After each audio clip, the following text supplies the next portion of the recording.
कृष्णाय वासुदेवाय हरये परमात्मने प्रणत क्लेशनाशाय गोविन्दाय नमो नमः। गुरुवे गौरचन्द्राय राधिकायै तदालये कृष्णाय कृष्णभक्ताय तद्भक्ताय नमो नमः। सर्ववेदान्तसारहि श्रीमद्भागवतमृष्यते तद्रसामृतं पिबैश्च न अन्यत्र सातिरति कश्चित्। कलिजुग पावन अवतार श्री श्री गौरांग महाप्रभुर कृपाते आज आमरा भगवान श्रीकृष्णेर 5251तम जन्म जयंती उपलक्षे भागवत कथा आस्वादन करार जन्य एखाने समवेत हयेछि। सुखदेव गोस्वामी पाद महाराज परीक्षित के बोलेन नंद आत्मज उत्पन्ने जाताल्लादो महामना।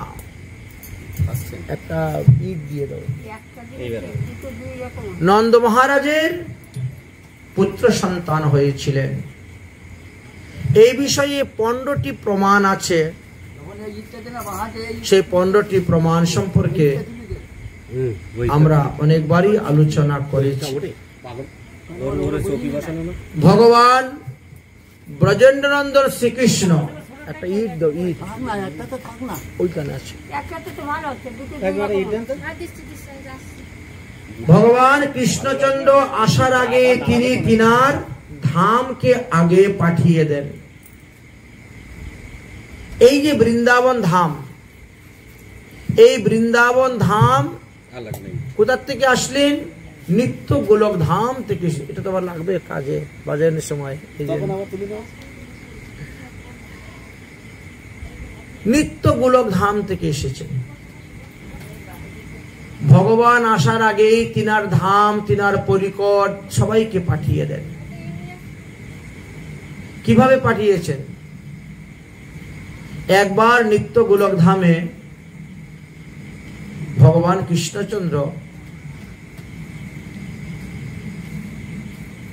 নিজের বাম অঙ্গ হইতে রাধারানীকে সৃষ্টি করেছিলেন, আর রাধারানী ললিতাদি সখীগণকে সৃষ্টি করলেন। ভগবান তখন দ্বাদশ গোপাল সৃষ্টি করলেন। রাধারানী আরো বহুবিধ গোপী সৃষ্টি করলেন।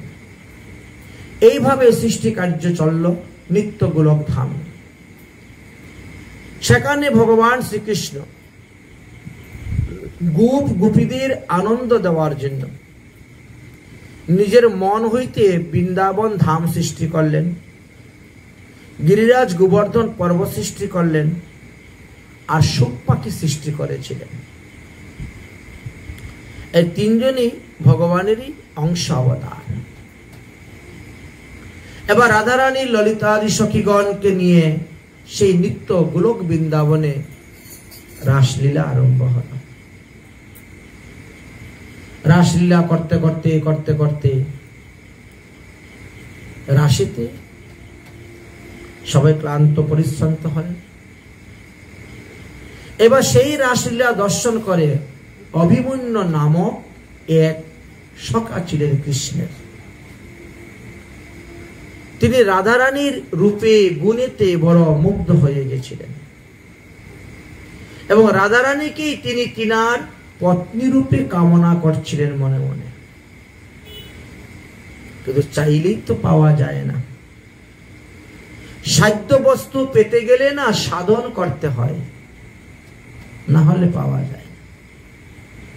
ওই অভিমন্যু নামক গোপ তখন কি করলেন, তিনি দিব্য পরিমাণে 1000 বৎসর কৃষ্ণের তপস্যা করলেন। কৃষ্ণ তাহার তপস্যায় সন্তুষ্ট হলেন। সন্তুষ্ট হওয়ার পরে বললেন যে তুমি কি বর চাও, কেন তুমি আমার এই কঠোর তপস্যা করতেছ? তখন সে বলল, আপনার প্রিয়সী শ্রীমতী রাধা রানীকে আমার সহধর্মিণী রূপে চাই। ভগবান কথা দিয়েছেন, বললেন তথাস্তু, ঠিক আছে, তাই হবে, তবে এখন নয়। আগামী 7ম মন্বন্তরের 28তম দাপর যুগেতে তুমি গিয়ে আয়ানগুষ রূপে জন্মগ্রহণ করবে। সেই সময়ে আমিও পৃথিবীর ভার হরণ করার জন্য যাব। দুষ্টদেরকে দমন করা, ধর্মকে স্থাপন করা, সদুরকে রক্ষা করার জন্য যুগে যুগে আমি আসি, অবতার নেই, সেই যুগে অবতার নেই। তখন আমি আমার প্রিয় শ্রী রাধারানীকে নিয়ে যাব, ভারতবর্ষে গিয়ে অবতীর্ণ হব। তখন তুমি এই রাধারানীকে তোমার সহধর্মিণী রূপে তুমি পাইবে। এদিকে বড় হয়ে গেল। কিছুদিন পরে এদিকে রাসলীলা চলছে, প্রতিদিনই রাসলীলা চলে। একদিন রাসের সময় হয়ে গেল, অথচ রাধারানী ললিতাদি সখীগণ এখনো রাসমঞ্চে এসে উপস্থিত হন নাই। শ্রী গোবিন্দ চিন্তা করলেন এদের মধ্যে খুব মান হয়েছে, অভিমান হয়েছে। ওরা মনে করেছে কি ওরা না আসলে রাস হবে না। তো তোমরা যখন আসো নাই, তোমাদের গর্বচূর্ণ করার জন্য আমি অন্য গোপী সৃষ্টি করে দিব, করে তার সঙ্গে রাস করব। অহংকারকে চূর্ণ করার জন্য শ্রী গোবিন্দ কি করলেন, শ্রীদামকে রাখলেন দরজার দারোয়ান। দারোয়ান রেখে বললেন, শ্রীদাম, আমি এখন রাসলীলা আরম্ভ করব। আমার রাস সমাপ্ত না হওয়া পর্যন্ত বাইরে থেকে কেউ যেন ভিতরে প্রবেশ করতে না পারে। রাস দরজাতে দারোয়ান রেখে শ্রী গোবিন্দ নিজেই বাম অঙ্গ হইতে বিরজা নামে এক নারী সৃষ্টি করলেন এবং সেই বিরজার সহিত শ্রী গোবিন্দ রাস আরম্ভ করলেন।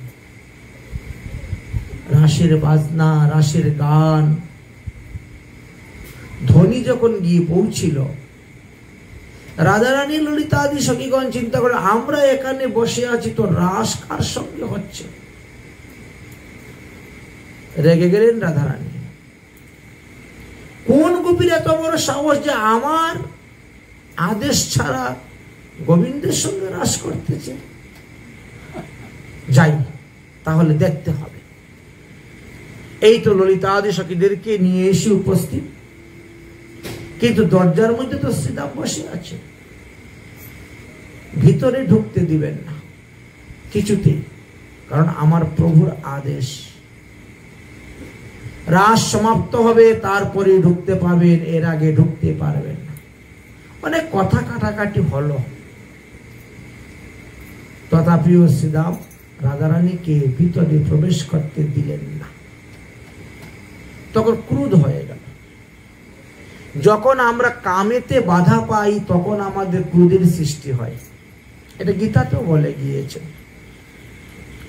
কাম বাধাপ্রাপ্ত হলে ক্রোধের সৃষ্টি হবে, আর ক্রোধ যখন হবে না তখন আপনার বুদ্ধি নাশ হয়ে যাবে, আপনার স্মৃতিভ্রষ্ট হয়ে যাবে। আপনি কাকে যে কি বলবেন, কখন যে কি করবেন তা ঠিক নেই। জিদের বশীভূত হলে পরে মানুষ কি না করে, মানুষ জিদেও মরে, মদেও মরে, তাই না? জিদ, ক্রোধ। দেখো শ্রীদাম, তোমার মধ্যে অসুরের ভাব চলে এসেছে। অসুরদের মধ্যে এই ভাব, এ যেতে পারবে না ভগবানের কাছে, ও যেতে পারবে না। কিন্তু ভগবানের তো ভয়ের দরজা খোলা, ক বলের কয়ের দরজা বন্ধ আছে, কিন্তু ভয়ের দরজা তো খোলা। চ বলের দরজা বন্ধ, ভয়ের দরজা সবাই যেতে পারে। তুমি যখন আমাকে যেতে দিচ্ছ না, আমি তোমাকে অভিসম্পাদ দিব, তোমার অসুর কুলে গিয়ে জন্মগ্রহণ করতে হবে। শ্রীদাম মাথা পেতে নিলেন এবং শ্রীদাম বলেন, বিনা কারণে আপনি আমাকে অভিসম্পাদ দিলেন। লঘু পাপে যদি কেউ গুরুদণ্ড দেয় তাহলে সেটা সহ্য হয় না। আমিও ভগবান শ্রীকৃষ্ণের দ্বাদশ সখার মধ্যে এক সখা, দ্বাদশ গোপালের মধ্যে আমি এক গোপাল। গোপাল দ্বাদশ, দ্বাদশ গোপাল, তার মধ্যে এক গোপাল ছিলেন এই শ্রীদাম। তাই শ্রীদাম বলছেন, তুমি যখন আমাকে অভিসম্পাদ দিলে, আমিও তোমাকে অভিসম্পাদ দিলাম, তুমি 100 বৎসর কৃষ্ণহারা হয়ে থাকবে। তুমি পৃথিবীতে ভারতবর্ষে গিয়ে মানবী হয়ে জন্মগ্রহণ করবে। অভিসম্পাদ দিলে। আচ্ছা, দরজার মধ্যে যখন এইভাবে কথা কাটাকাটি হচ্ছে, সাপাসাপি হচ্ছে, ভিতরে তো বিরজার শরীর কাঁপতে শুরু হয়েছে। রাস বন্ধ হয়ে গেছে, রাসলীলা, বিরজা কাঁপতেছেন। এইবার যদি রাধারানী ভিতরে প্রবেশ করেন আর আমাকে দেখতে পান, তাহলে আমার অবস্থাটা কি হবে? আমাকেও তো অভিসম্পাদ দিবে। অতএব বলো, হে গোবিন্দ, আমি এখন কি করি? শ্রী গোবিন্দ বলে, তাহলে তুমি এখন নদী হয়ে জল হয়ে বেরিয়ে যাও। সহজ উপায়, নদী হয়ে জল হয়ে তুমি বেরিয়ে চলে যাও। সেই থেকে হয়ে গেলেন বিরজা নদী। জল হয়ে নিত্য গোলক ধাম থেকে তিনি বেরিয়ে চলে যাচ্ছেন। কিন্তু শ্রী গোবিন্দের মনোবাসনা তো এখনো পূর্ণ হয় নাই। ঝগড়াঝাটি হলে কি আর গান বাজনা হয়, নাচ আনন্দ হয়? চিত্ত সুখে গান গাওয়া। যদি মনের মধ্যে সুখ না থাকে তাহলে গান গাইতে পারবেন না। কথায় বলে না, চিত্ত সুখে গান গায় আর স্ত্রীর সুখে শ্বশুর বাড়ি যায়। স্ত্রীর থেকে যদি সুখ না পায় তাহলে সেই ব্যক্তি শ্বশুর বাড়ি বেড়াতে যাবে না। চিত্ত সুখে গান গায়। চিত্তে সুখ নাই, গান বন্ধ হলো। শ্রীকৃষ্ণের মনোবাসনা পূর্ণ হয় নাই বিরোধীর সঙ্গে। তাই শ্রীকৃষ্ণ কি করলেন? একটা সর্প হয়ে গেলেন। সর্প হয়ে জলের মধ্যে দিয়ে তিনিও ডুব দিয়ে বেরিয়ে চলে গেলেন। এবার শ্রীমতী রাধারানী প্রবেশ করলেন, করে না শ্রীকৃষ্ণকে পেলেন না বিরজাকে পেলেন, কাউকেই পেলেন না। রাধারানী তখন ধ্যানে বসলেন। ধ্যানে বসার পরে তিনি দেখছেন বিরজা নদী হয়ে জল হয়ে বেরিয়ে গেছে আর গোবিন্দ সর্প হয়ে তার সঙ্গে খেলা করছেন। সর্প হয়ে খেলা করছেন। তখন রাধারানী চিন্তা হলো, আমার প্রাণনাথকে ওই বিরজার কাছ থেকে আনতে হবে। বিরজার কাছ থেকে আমার প্রাণনাথকে আনতে হবে। এই জন্য রাধারানী তখন কি করলেন? ময়ূর রূপ ধারণ করলেন। ময়ূর রূপ ধারণ করে তিনি উড়ে চলে গেলেন সর্পকে ধরার জন্য। ময়ূরে সর্প ধরে তো, ধরতে চলে গেলেন। বিরজা দেখে ভয় পাচ্ছে, রাধারানী আসতেছেন ময়ূর রূপ ধারণ করে, এখন তো তোমাকে ধরে নিয়ে চলে যাবে, আমার তো মনোবাসনা পূর্ণ হলো না। ভগবান বললেন, তোমার মনোবাসনা আমি পূর্ণ করব। আমি যখন পৃথিবীতে গিয়ে অবতীর্ণ হব, সবার আগে আমি তোমাকে কৃপা করব, তোমার মনোবাসনা পূর্ণ করব সবার আগে। চিন্তা করিও না। এই যে শ্রীকৃষ্ণের সঙ্গে বিরজার মিলন হয়েছিল, তার দ্বারা বিরজার 7টি পুত্র সন্তান হয়েছিল।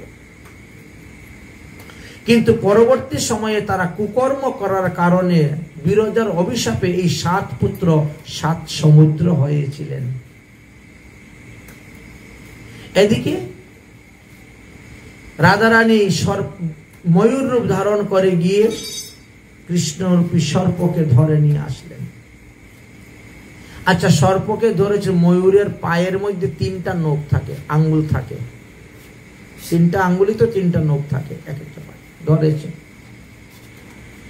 বলা যায় যে সেই থেকে কি হয়েছিল, কৃষ্ণের 3 জায়গাতে একটু চিড়ে গিয়েছিল। নখ তো ধারালো, ময়ূরের নখ, তার থেকে 3 ফোঁটা রক্ত পড়েছিল। যে 3 ফোঁটা রক্তের মধ্যে 1 ফোঁটা রক্ত হইতে সিঁদুরের উৎপত্তি হয়েছিল, 1 ফোঁটা রক্ত হইতে আবিরের উৎপত্তি হয়েছিল। এই জন্য শুভ অনুষ্ঠান অধিবাস দিতে পঞ্চ আবির ব্যবহার করা হয়, পঞ্চগুরি ব্যবহার করা হয় 5 রঙের। আর 1 ফোঁটা রক্ত হইতে কুমকুমের উৎপত্তি হয়েছিল। কুমকুমটাও দেখতে সিঁদুরের মতন, কিন্তু একটু মেটে। এই তো। আচ্ছা, আনার পরে কি করেছেন, ময়ূরের একটা স্বভাব আছে, কিন্তু সাপ ধরার পরে একটা আছাড় মারে। তো শ্রী গোবিন্দকে সর্পরূপে একটা আছাড় নয়, 3টা আছাড় মেরেছিলেন। যে 3টা আছাড়ের কারণে গোবিন্দ এখনো ত্রিভঙ্গ হয়ে দাঁড়ান। গোবিন্দ যে ত্রিভঙ্গ হয়ে দাঁড়ান, 3 জায়গা বাঁকা হওয়ার এই ছিল কারণ, ত্রিভঙ্গ। যাই হোক, গোবিন্দ আবার স্বয়ং রূপ ধারণ করলেন। রাধারানী গোবিন্দের চরণে পরে খুব কান্নাকাটি করছেন। তোমার সখা শ্রীদাম আমাকে অভিসম্পাদ দিয়েছে, পৃথিবীতে গিয়ে, ভারতবর্ষে গিয়ে আমাকে মানবী হয়ে জন্মগ্রহণ করতে হইবে। অতএব তুমি আমাকে এই শাপ থেকে মুক্ত করো। গোবিন্দ বলছেন, অহম ভক্তা পরাধীন, আমি ভক্তের অধীন, আমি তোমাকে মুক্ত করতে পারবো না। যদি তোমাকে মুক্ত হতেই হয়, তাহলে তোমাকে পৃথিবীতে গিয়ে মানবী দেহ ধারণ করে ভোগ করতে হবে সেই বিষয়টা। আচ্ছা, রাসলীলার জন্য 1 ঘন্টা 2 ঘন্টা সময় তোমার সহ্য হলো না, এখন তোমাকে 100 বছর সহ্য করবে কেমন করে? দেখেন তো। যাই হোক, যেমন কর্ম হয়েছে তেমন ফল। তোমার অভিশাপে তাকেও এখন যেতে হচ্ছে, অতএব সেও তো অসুর কুলে যাবে, অভিসম্পাদ। উভয়ের কর্মফল ভোগ করতেছ। অতএব দেবী চিন্তা করো না, তুমি ভারতবর্ষে গিয়ে মানবী হয়ে জন্মগ্রহণ করলেও তুমি আমাকেই পাবে। রাধারানী বললেন, তার ভারতবর্ষের কোথায় জন্মগ্রহণ করব, কে আমার মা হবে, কে আমার বাবা হবে, কে দাদু হবে, কে দিদা হবে, সবকিছু ভগবান শ্রীকৃষ্ণ বললেন। রাধারানী বললেন, আমি যে ভারতবর্ষে গিয়ে মানবী হয়ে জন্মগ্রহণ করব, ভারতবর্ষে কি তোমার এই বৃন্দাবন ধাম আছে? গোবিন্দ বলছেন, নাই, এ তো নিত্য গোলক ধামের বস্তু, ভারতবর্ষে কোথায় পাবে? তাহলে ভারতবর্ষে কি তোমার প্রিয়তমা এই বিরজা আছেন? না, বিরজা নেই। আচ্ছা, ভারতবর্ষে কি তোমার এই গিরিরাজ গোবর্ধন পর্বত আছেন? নেই, কারণ এইসব নিত্য গোলক ধামের বস্তু। তখন রাধারানী বললেন, যত্র বৃন্দাবন নাস্তি, যত্র ন বিরজা নদী, যত্র গোবর্ধন নাস্তি, তত্র মে ন মনঃসুখম। যে ভারতবর্ষে বৃন্দাবন ধাম নাই, যে ভারতবর্ষে বিরজা নদী নাই, যে ভারতবর্ষে গিরিরাজ গোবর্ধন পর্বত নাই, এমন ভারতবর্ষে গিয়ে আমি জন্মগ্রহণ করে কি লাভ করবো গোবিন্দ? আর 100 বছর আমি কি নিয়ে বেঁচে থাকবো? অতএব আমার প্রতি যদি দয়া হয়, আমার প্রতি যদি কৃপা হয়, আমার প্রতি যদি করুণা হয়, তাহলে এই তিনটি বস্তু আপনি ভারতবর্ষে পাঠিয়ে দিন। তিনটি বস্তুকে ভারতবর্ষে পাঠিয়ে দিন। ভগবান শ্রীকৃষ্ণ এই রাধা রানীর প্রীতির জন্য এই বৃন্দাবন ধামকে ভারতবর্ষে পাঠালেন। ওই বিরজা নদী আসলেন যমুনা রূপে বৃন্দাবনে, আর গিরিরাজ গোবর্ধন পর্বত সে গিরিরাজ গোবর্ধন পর্বত রূপে এসেছে। এই জন্য এই তিনটি বস্তুই নিত্য গোলক ধামের। এত রাধারানীর কৃপাতে আমরা এখানে পেয়েছি, না হলে পেতাম না। রাধারানীর কৃপায় পেয়েছি বলেই দেখো বৃন্দাবনের সব লোক রাধে রাধে বলে, কৃষ্ণ কৃষ্ণ বলে এমন লোক কম আছে। রিক্সার ড্রাইভার, ঠেলার ড্রাইভার, গাড়ির ড্রাইভার যাই বলেন, ও রাধে সরে যাও, ও হরন বাজাবে না বাজাবে কিন্তু তোমাকে ও রাধে রাধে সরে যাও, সরে যাও, সরো রাধে, সর রাধে, প্রতিটা কথায় কথায় রাধে বলেছে। কেন?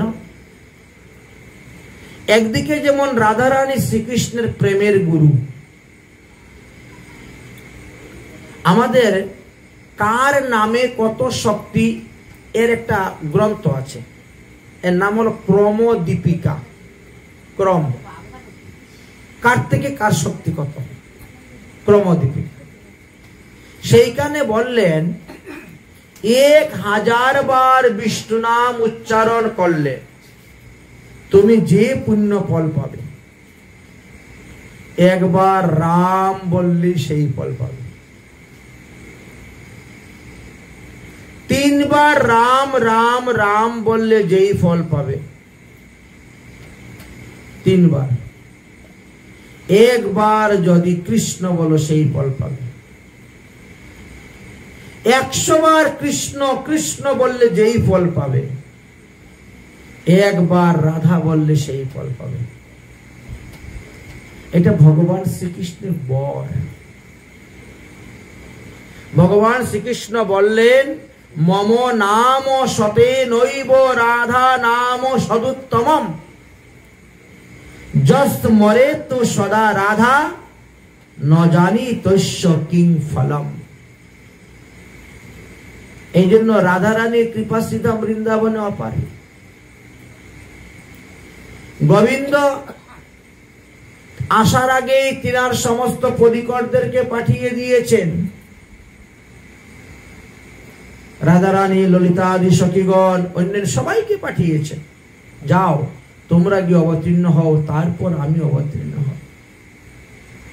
এই জন্য রাধারানী অন্ধের অভিনয় নিয়ে অবতীর্ণ হয়েছিলেন।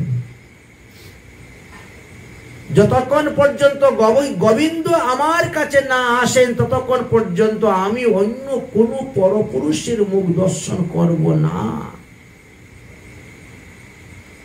তাই তিনি পৃথিবীতে আসলেন অন্ধের অভিনয় নিয়ে, অন্ধের। আচ্ছা, গোবিন্দ তো কংসের কারাগারে, মথুরার কংসের কারাগারে অবতীর্ণ হলেন। বসুদেবকে বললেন, বসুদেব তিনাকে মাথায় করে নিয়ে যখন যমুনা পার হয়ে যাবেন নন্দ গোকুলে, গোবিন্দ তখন জলের মধ্যে পড়ে গেলেন। যমুনা উচ্চলিত হয়ে উঠল। গোবিন্দ সবার আগে যমুনার মনোবাসনা পূর্ণ করেছে। তখন একদিনও বয়স নয়, 24 ঘন্টাও নয়, মাত্র 3 ঘন্টা। 12টায় জন্ম নিয়েছেন, 2টা-3টার সময় গিয়েছেন পার হতে, বাস এই তো 3 ঘন্টার মধ্যে দেখেন গোবিন্দ বলছে, আগেই বলে দিয়েছেন যে পৃথিবীতে গিয়ে আমি সবার আগে তোমার মনোবাসনা পূর্ণ করব। যমুনার মনোবাসনা পূর্ণ করলেন, তারপরে গোকুলে গেলেন। গোকুলে গিয়েও যমুনার তীরেই তো খেলাধুলা, যমুনার তীরেই তো গুচারণ, সবকিছু করলেন। আবার দ্বারকা লীলায় তিনি কি করলেন, আবার যমুনাকে সে বিয়ে করে নিয়ে গেলেন। ভগবানের 8 জন পাটরানীর মধ্যে একজন পাটরানী যমুনা।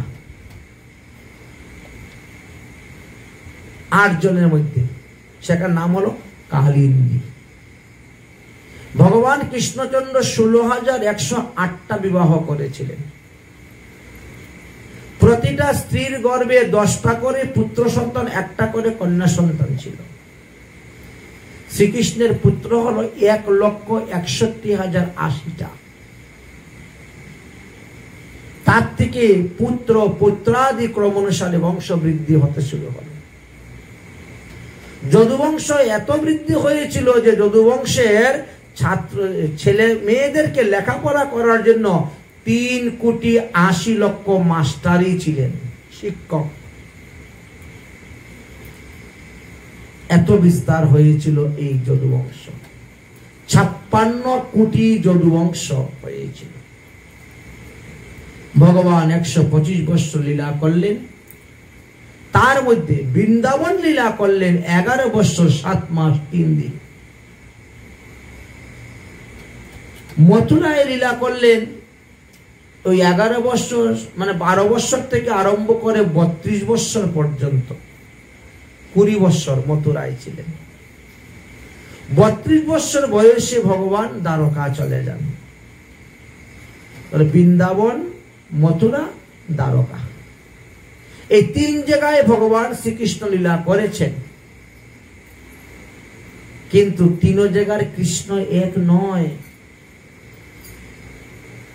এই 3 স্থানে 3 কৃষ্ণ লীলা করেছেন। মথুরায় যে কৃষ্ণ লীলা করেছেন, দ্বারকায় যে কৃষ্ণ লীলা করেছেন, আর বৃন্দাবনে যে কৃষ্ণ লীলা করেছেন, এই 3 জনের কথা মহাদেব পদ্মপুরাণে বর্ণন করে গিয়েছেন। মহাদেব পার্বতীকে বলেছেন যে হে পার্বতী, দ্বারকায় যে কৃষ্ণ তিনি হলেন 14 কলা, মথুরার যে কৃষ্ণ তিনি হলেন 15 কলা, আর বৃন্দাবনে যে কৃষ্ণ তিনি হলেন 16 কলা। এই যে আমরা কৃষ্ণের জন্মাষ্টমী ব্রত পালন করতে যাচ্ছি, এটা কোন কৃষ্ণের জন্মাষ্টমী ব্রত পালন করতেছি?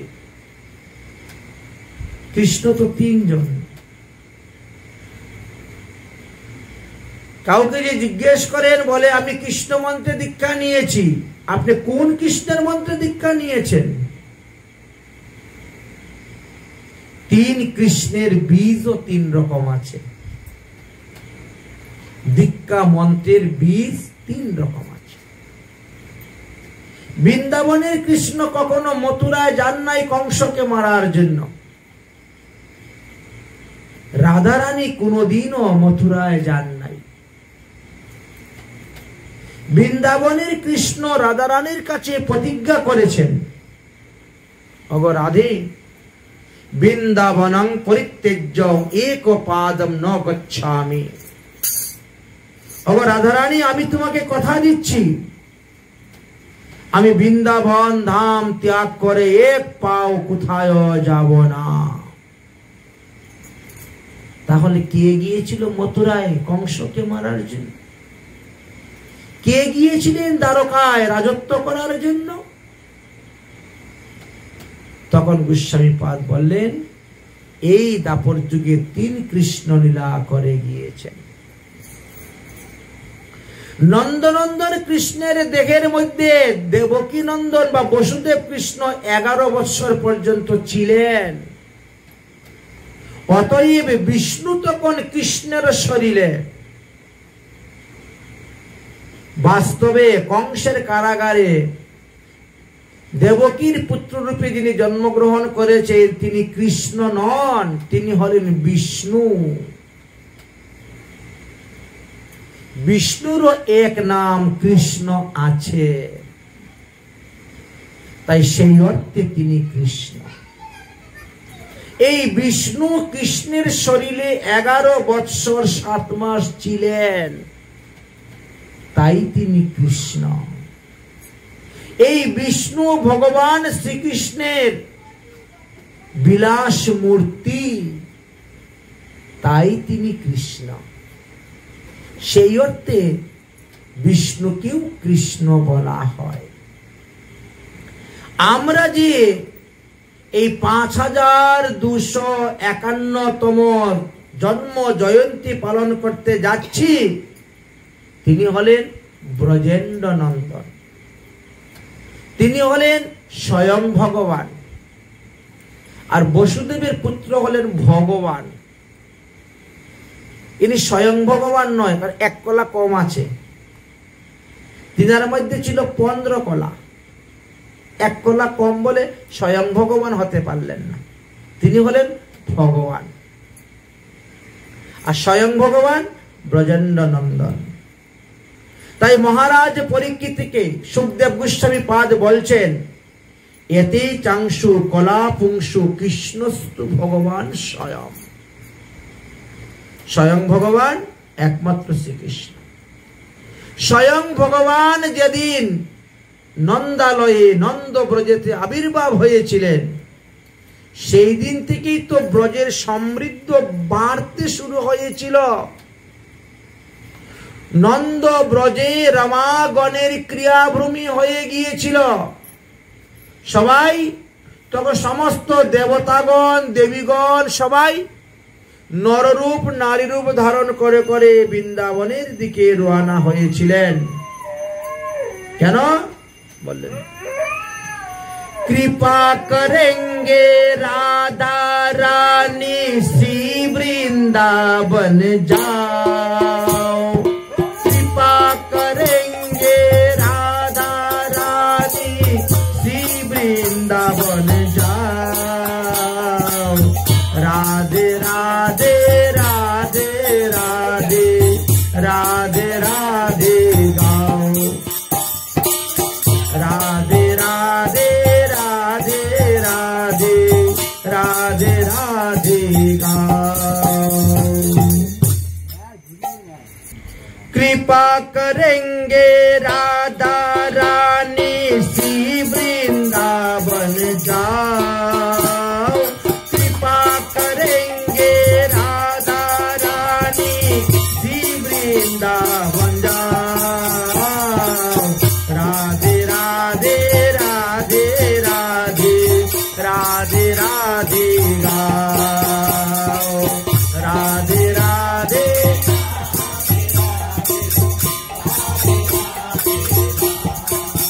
ओ राधे राधे राधे राधे राधे राधे गाओ।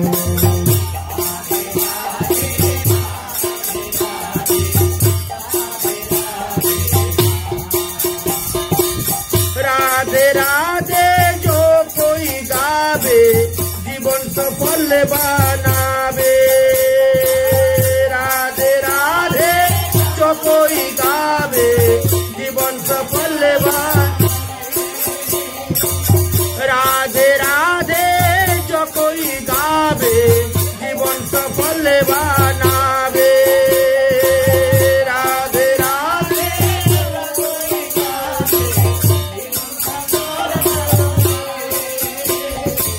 राधा नाम की रस की धारा से सब पाप कट जावे। राधा नाम की रस की धारा से सब पाप कट जावे। रस की ऐसी धारा को प्यारे, रस की ऐसी धारा को प्यारे अपने मन बसा। राधे राधे राधे राधे राधे राधे गाओ, राधे राधे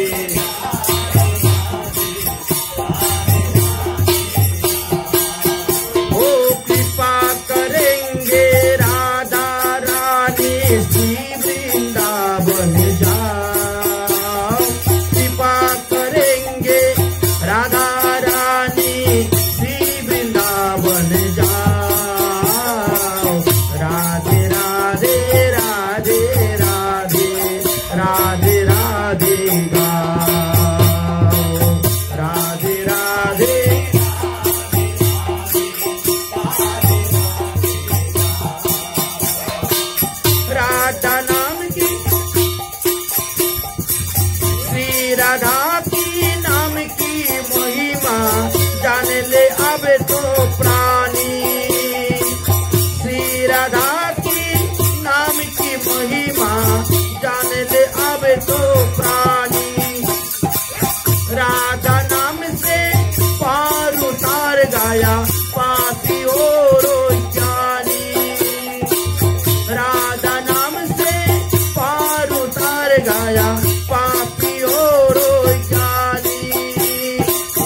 রাধে রাধে গাও, রাধে রাধে রাধে রাধে রাধে রাধে গাও।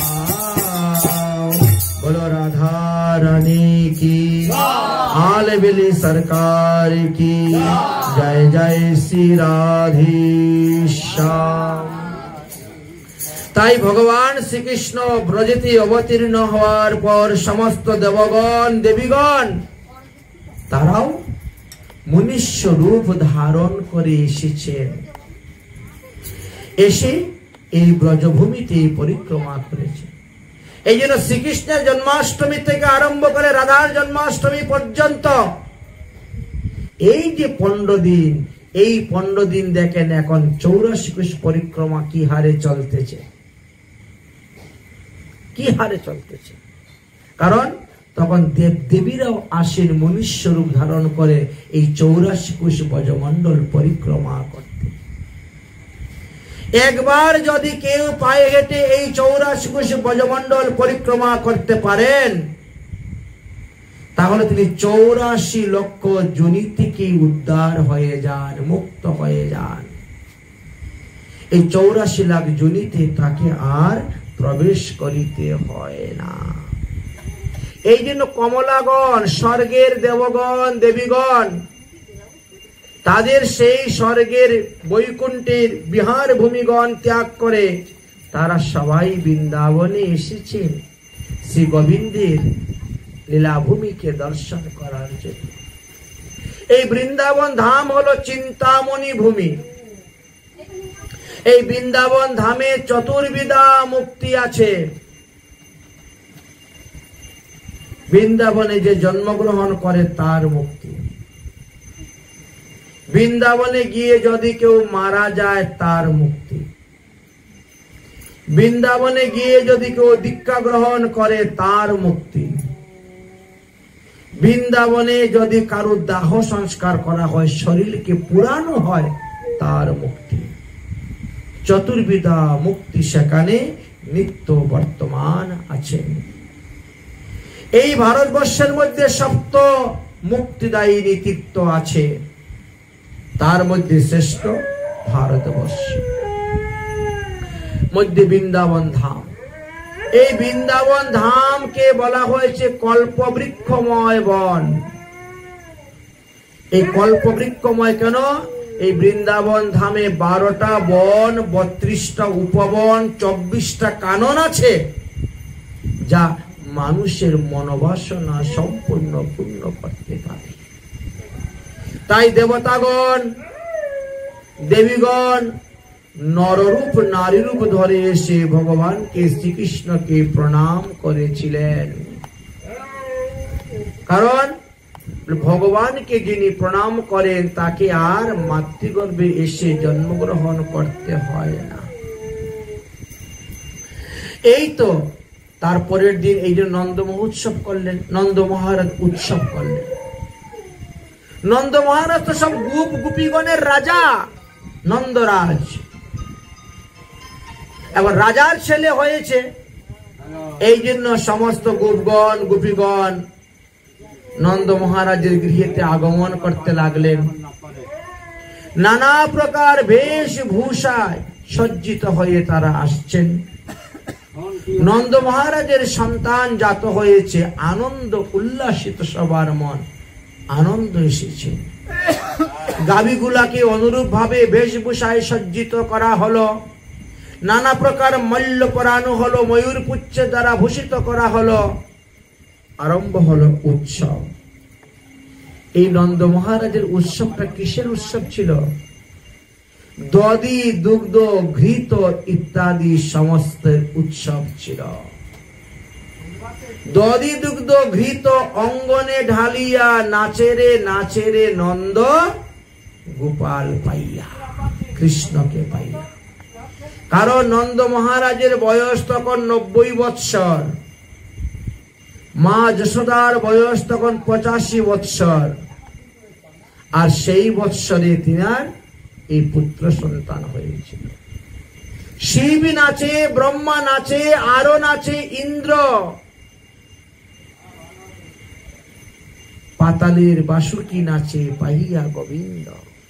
সবাই নাচছেন, সমস্ত দেবগণ নর নারী রূপ ধারণ করে এসছেন আর ভগবানকে প্রণাম করছেন। ভগবানকে প্রণাম করলে কি হয়? তাকে আর মাতৃগর্ভে এসে জন্মগ্রহণ করতে হয় না। 10টা অশ্বমেধ যজ্ঞ যিনি করেছেন তাকেও পুনরায় মাতৃগর্ভে এসে জন্মগ্রহণ করতে হয়। কিন্তু যারা প্রতিদিন শ্রদ্ধার সহিত, ভক্তির সহিত, প্রেমের সহিত ভগবান শ্রীকৃষ্ণকে প্রণাম করেন তাকে আর মাতৃগর্ভে আসতে হয় না।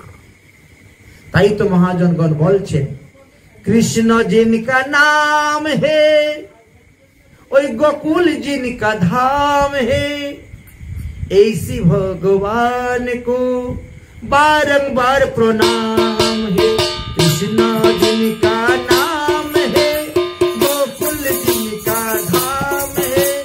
कृष्ण जिनका नाम है, गोकुल जिनका धाम है। ऐसी सी भगवान को बारंबार प्रणाम है। ऐसी सी भगवान को बारंबार प्रणाम है। कृष्ण जिनका नाम है, गोकुल जिनका धाम है। कृष्ण जिनका नाम है, गोकुल जिनका धाम है। ऐसी सी भगवान को बारंबार प्रणाम है। ऐसी सी भगवान को बारंबार प्रणाम है।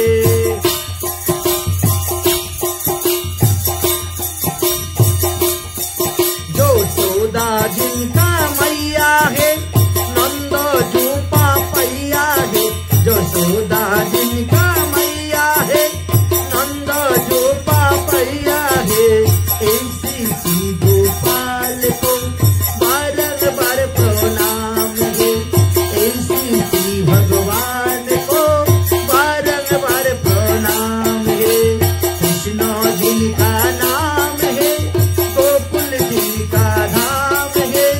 ऐसी सी भगवान को बारंबार प्रणाम है। ऐसी सी भगवान को बारंबार प्रणाम है।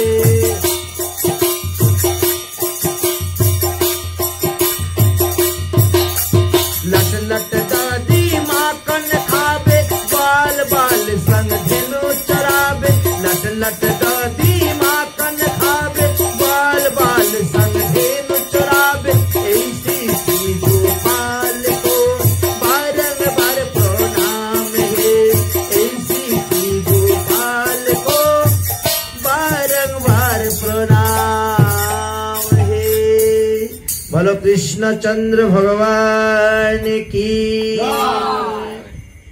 তাহলে সেই নন্দ মহারাজের ঘরে যে আনন্দ এসেছিলেন, মানে সচিদা আনন্দ, ভগবান কৃষ্ণচন্দ্র এসেছিলেন, সেই আনন্দকে দেখার জন্য সাক্ষাৎ ব্রহ্মা আসলেন ব্রহ্মলোক হইতে, মহাদেব আসলেন কৈলাস হইতে, ইন্দ্র আসলেন স্বর্গ হইতে, আর যে যেখানে ছিলেন তারাও আসলেন। এসে কি করলেন? নন্দ মহারাজের আঙ্গিনাতে নিত্য শিব নাচে, ব্রহ্মা নাচে, আর নাচে ইন্দ্র, আর গোকুলের গোয়ালারা নাচে পাইয়া গোবিন্দ। নন্দ মহোৎসব। নন্দ মহোৎসবের কি করতে হয়? দধির মধ্যে হলুদ মিশ্রিত করে সবার কপালে দিতে হয়। এরই নাম মহোৎসব। দধি দুগ্ধ ঘৃত। আমরা পঞ্চামৃত দিয়ে ভগবানকে স্নান করাই, তাই দধি দুগ্ধ ঘৃত। গোবিন্দকে সাক্ষাৎ সন্তান রূপে পেয়ে যে কি আনন্দ হয়েছিল, প্রতিটা গোয়ালার ঘরে ঘরে আনন্দ হয়েছিল। সেই দিন কেউ আর ঘরে নাই, সবাই নন্দ মহারাজের বাড়ির দিকে ছুটছেন। গোপগণ গোপীগণ সকলেই ছুটছেন আর ছুটছেন। কেন? এক অপূর্ব আনন্দ সেখানে ছিল। মহাজনগণ বলছেন, নন্দের অঙ্গনে আইলো গোয়ালা ধাইয়া, হাতে ননি কাঁধে বারে নাচে থইয়া থইয়া। নন্দের অঙ্গনে গোয়াল আইলো ধাইয়া, হাতে ননি কাঁধে বারে নাচে থইয়া থইয়া। দধি দুগ্ধ গুলো অঙ্গনে ঢালিয়া, নাচে রে নন্দ গোবিন্দ পাইয়া। নন্দের মন্দিরে আজে নন্দ বাধাই, আনন্দ বাধাই আজি আনন্দ বাধাই। মহাজনগণ কত কত সুন্দর সুন্দর পদ রচনা করে গিয়েছে। এই নন্দ মহারাজের সেই আনন্দ উৎসব, আমরাও সেই আনন্দ উৎসব আগামী রবিবারে পালন করব। আজ আমাদের ভাগবত পাঠ একটু সংক্ষিপ্ত করব, কারণ আগামী করল অধিবাস, পরশুদিন অষ্টপ্রহর নামযজ্ঞ, মধ্যরাত্রে ভগবানের অভিষেক। এই নিয়ে তো একটু আলাপ আলোচনার দরকার আছে, প্রয়োজন আছে সবাইকে নিয়ে, কারণ এতে তো অনেক লোকের প্রয়োজন। তারপরে নন্দ মহোৎসবের দিন তো রান্না বান্না, বৈষ্ণব সেবার একটা ব্যবস্থা আছে। বৈষ্ণব সেবার তো অনেক কিছুর ব্যাপার স্যাপার আছে। এই জন্য আজকের পাঠ আমরা সংক্ষিপ্ত করে নিব, আলোচনা প্রসঙ্গ একটু পরে আনন্দ হবে। তাহলে দধি দুগ্ধ ইত্যাদি দিয়ে এই উৎসবের প্রধান অপূর্ব মহিমা এই উৎসব। সকলের নিকটে এই উৎসবটি গুরুত্বপূর্ণ, সবাইকে এই উৎসবে অংশগ্রহণ করা প্রয়োজন। এমনকি যার যথাসাধ্য ততটি দান করাও প্রয়োজন।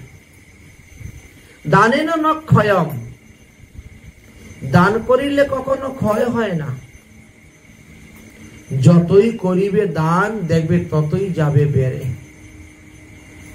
ভগবানকে যদি আপনি 1 টাকা দেন, ভগবান তার সুদে আসলে 100 টাকা দিয়ে আপনাকে ফেরত দিয়ে দিবেন।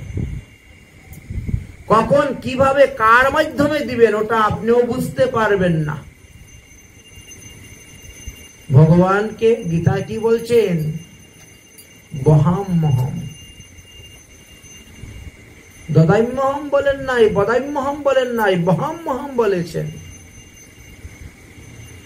যদি ভক্তের মতো ভক্ত হতে পারেন, ভগবান মাথায় করে এনে আপনার ঘরে পৌঁছিয়ে দিবে খাবার।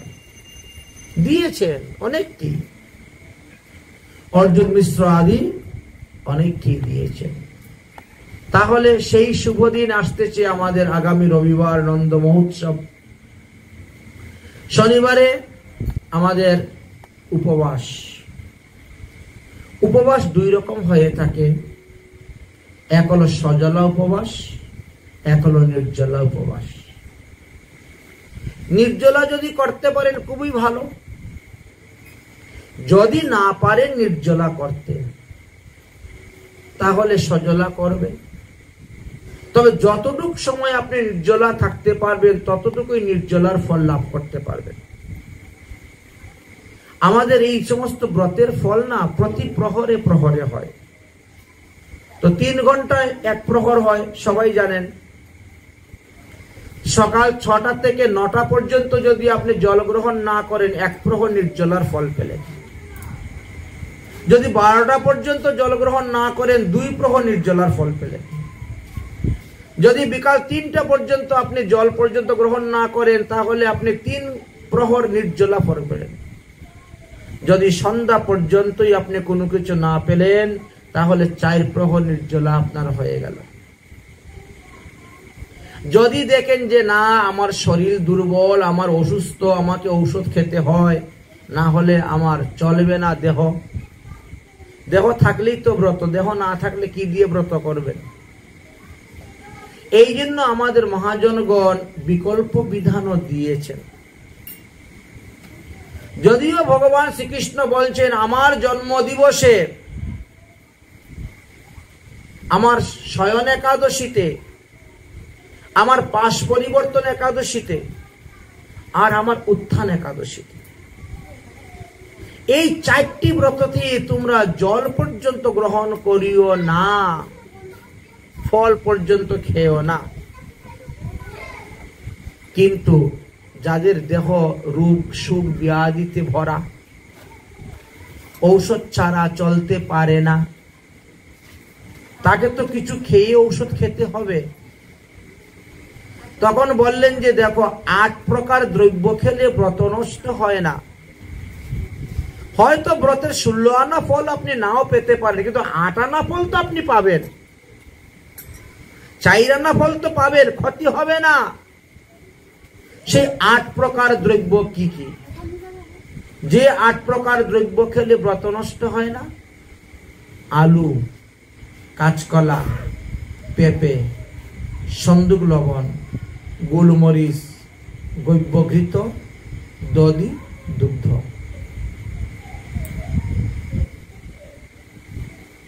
কিন্তু বাজার থেকে কিনা দই খেলে হবে না।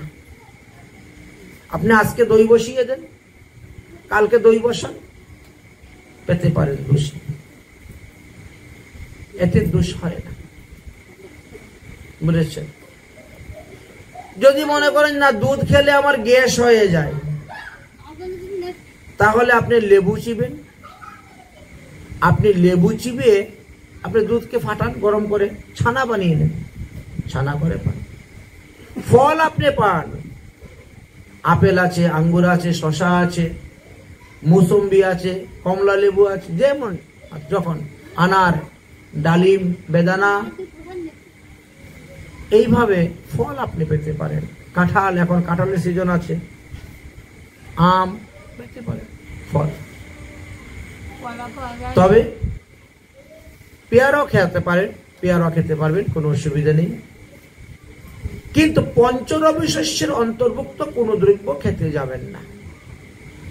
ধান থেকে উৎপন্ন যত প্রকার দ্রব্য, গম থেকে উৎপন্ন যত প্রকার দ্রব্য, জব থেকে উৎপন্ন যত প্রকার দ্রব্য, এইগুলা খেতে যাবেন না। কারণ এইগুলা খেলে প্রত্যয় হবে, লোকসান হয়, ক্ষতি হয়। এই জন্য শাস্ত্রে আমাদের যে বিধান দিয়েছেন, বিধান অনুসারে আপনি চলুন, আপনার লাভ আছে। এই একটা শ্রীকৃষ্ণের জন্মাষ্টমী ব্রতের দ্বারা আপনি 1000টা একাদশী ব্রতের ফল লাভ করতে পারবেন। আগামী কাল বিকাল 4টার সময় আমরা গঙ্গা আনয়ন করতে যাব। এই জন্য বেশ কিছু মহিলার প্রয়োজন। 3টা 4টা 5টা ঘট নিয়ে যেতে হবে, মাথায় করে কলস জল আনার জন্য। একজনে বৃন্দা দেবী নিয়ে যেতে হবে, একজনে গঙ্গা পূজার বরুণ ডালা মাথায় করে নিয়ে যেতে হবে। সেখানে তো আমার 5 জন মহিলা প্রয়োজন, 6-7 জন। তারপরে একটু কাশি ঘন্টা বাজাবে, কীর্তন করবে, এই জন্য 10-12 জন মহিলার দরকার।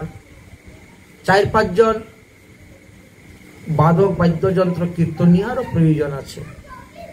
কারণ এখান থেকে আমরা কীর্তন করে করে পুকুরে যাব, সেখানে গঙ্গা পূজা করে গঙ্গা জল নিয়ে আসা হবে, ঘটস্থাপন হবে। ঘটস্থাপনের পর সন্ধ্যা আরতি হবে। সন্ধ্যা আরতির পর আমরা 1 ঘন্টা হরিকথা আস্বাদন করব। তারপর অধিবাসের পদ কীর্তন ধরা হবে। অধিবাসের পদ কীর্তনের পর আমরা বিশ্রাম দিব। তারপরে ভোরবেলা মঙ্গল আরতি করেই নাম কীর্তন ধরা হবে এবং 24 ঘন্টাই হরিনাম চলবে, নামের কোনো বিরাম নাই।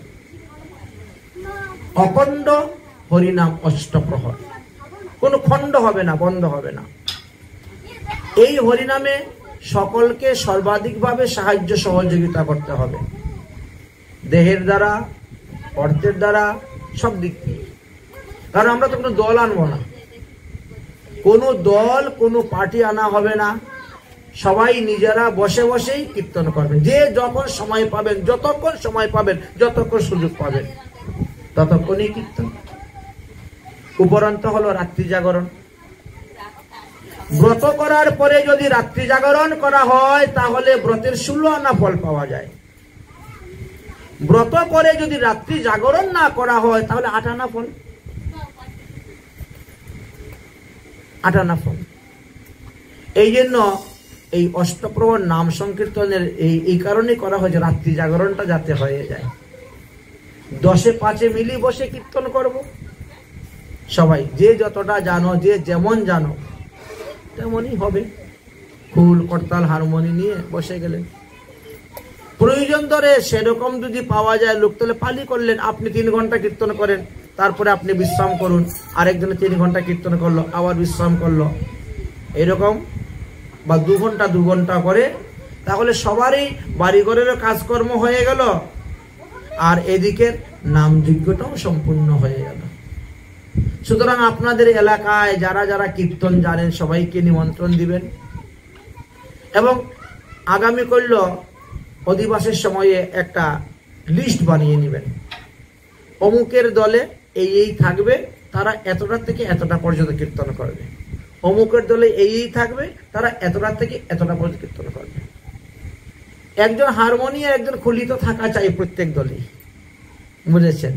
আর তারপরে বাকিরা তো যেমন তেমন চলবে, দুয়ার দেওয়ার হরিনাম সংকীর্তন। এইভাবে সাত্বিক হরিনাম হয়। সবাই ব্রত থাকতেছে, সবাই উপবাস থাকতেছেন, আবার ভগবানের নাম সংকীর্তন করা হচ্ছে। এই দিন যদি আপনি যত হরিনাম করবেন, প্রতিটা হরিনামে সহস্র গুণ ফল, সহস্র গুণ ফল বেশি পাওয়া যায়।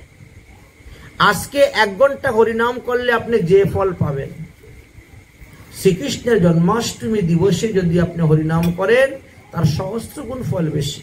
সব জিনিসেই ভগবানের জন্য মালা, গীতার ফুল নিয়ে আসবেন, মালা তৈরি করে নিয়ে আসবেন। রাত্রে যখন আমরা অভিষেক দিব, অভিষেক করানোর পর আমরা ভগবানের পূজা করব, বিশেষ পূজা।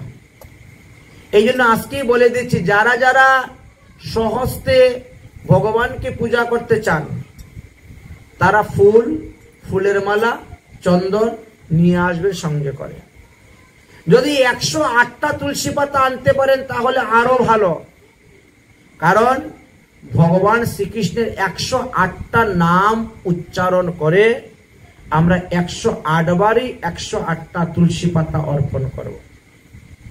যাদের গৃহেতে গোপাল আছেন, গোপাল মূর্তি, সবাই গোপাল মূর্তি নিয়ে আসবেন, এবং এখানে একটা মঞ্চ তৈরি করা হবে, সবার গোপাল বসানো হবে, দধি, দুগ্ধ, ঘৃত, মধু, ডাবের জল, ফলের রস ইত্যাদি দিয়ে ভগবানকে স্নান করানো হবে। স্নান করানোর পরে পূজা করানো হবে। নাম কিন্তু চলবে, হরিনাম বন্ধ করে নয়, কারণ এটা অষ্টপ্রহর নামযজ্ঞ। হরিনাম চলতে থাকবে, আর এদিকে আমাদের অভিষেক, পূজা সবকিছুই চলবে। এইভাবে হবে। অতএব আপনারা ফুল, তুলসী, চন্দন নিয়ে আসবেন, আপন আপন ঠাকুর গোপাল যার আছে সেইগুলোও নিয়ে আসবেন। এখানে মহা অভিষেক করানো হবে এবং পুরুষোত্তম স্তোত্র মন্ত্রের দ্বারা পূজা করা হবে। পুরুষোত্তম স্তোত্র মন্ত্রটি হলো ভগবানের সবথেকে প্রিয় মন্ত্র। এই মন্ত্রের দ্বারা ভগবান যত সন্তুষ্ট হন, আর অন্য কোনো মন্ত্রে ততটা সন্তুষ্ট হন না। এটি হলো পুরুষোত্তম স্তোত্র মন্ত্র। সেই মন্ত্রের দ্বারাই ভগবানের পূজা করানো হবে। তাহলে আগামী করলো কি করব আমরা? অধিবাস। পরশুদিন কি করব? অষ্টপ্রহর নামযজ্ঞ প্লাস ভগবানের অভিষেক পূজা। তারপরের দিন রবিবারে বৈষ্ণব সেবা, সাধু সেবা, নন্দ মহোৎসব। অতএব এই 3 দিনেরই আপনাদের নিমন্ত্রণ। 3 দিনই সমস্ত রকম কাজকর্মে সাহায্য সহযোগিতা করতে হবে। উৎসব একজনকে নিমিত্ত করেই হয়। উৎসবের মূল খুঁটি একজন, কিন্তু একটা উৎসব করতে গেলে অনেক লোকের প্রয়োজন হয়। আচ্ছা, মনে করেন তো রাস উৎসব, রাসের মূল খুঁটি কে ছিলেন? রাধারানী। গোবিন্দ রাধারানীকে আস্বাদন করবেন, এটাই ছিল রাসের মূল কারণ, মূল স্তম্ভ। তাহলে এই শতকোটি গোপী কেন? শতকোটি গোপী কেন? বলে রসের উপকরণ। একটা উৎসব করতে গেলে বহু লোকের প্রয়োজন হয়, না হলে সেখানে আনন্দ আসে না, উল্লাস আসে না। একজন লোক যদি কাজ করতে করতে থকে যায় তো তার মানে আনন্দটা আসবে কোথার থেকে? এই জন্য অনেক লোকের প্রয়োজন হয় উৎসব অনুষ্ঠান, সবজি আমদানি করা, রান্না করা, পরিবেশন করা, লোকের তো প্রয়োজন। এই জন্যই এখন আমাদের সবাই মিলে বসবেন, বসে একটা মিটিং হবে, আলাপ আলোচনা হবে। এই জন্য আজকের মতো ভাগবতীয় কথা আমরা এখানে বিশ্রাম দিচ্ছি। রাধে রাধে।